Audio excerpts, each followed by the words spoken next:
Hola, ¿cómo estás? Soy Mónica Oceja de La Pomona. A continuación, te mostraré un tutorial para crear texturas en un modelo base.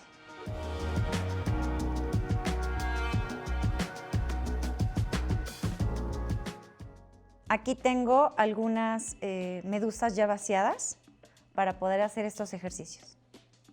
Con esta herramienta, lo que quiero hacer es un bajo relieve y quiero hacer ciertas líneas como las de mi referencia.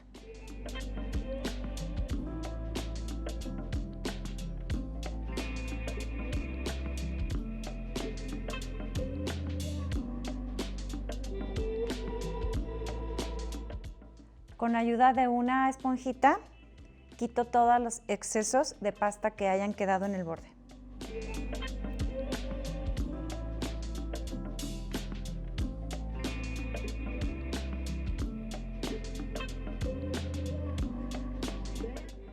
Para esta parte, voy a explorar con el cepillito para hacer una textura más orgánica en el cuello de la medusa. Aquí juega mucho el papel de tu imaginación. Puedes utilizar, experimentar y hacer tantas texturas como tú quieras y jugar con las mismas herramientas. Este sería un ejemplo de cómo podemos aplicar texturas en bajo relieve. Para alto relieve podemos utilizar un aplicador con un poco de barbotina. Ya que tenemos la barbotina dentro de nuestro aplicador, agitamos.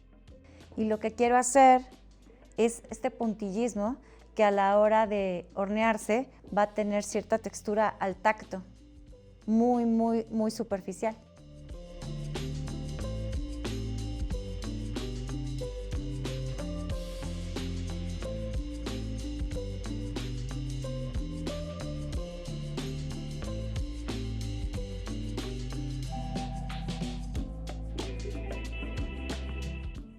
Aquí ya tengo mi primer diseño.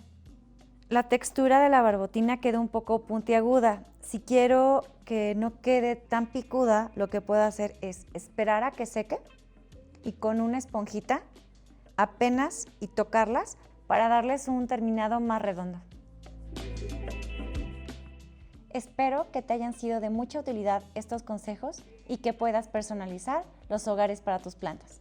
Si te gustó este contenido, suscríbete. Y si además quieres saber cómo diseñar o crear macetas, inscríbete en mi curso. El link está en la descripción.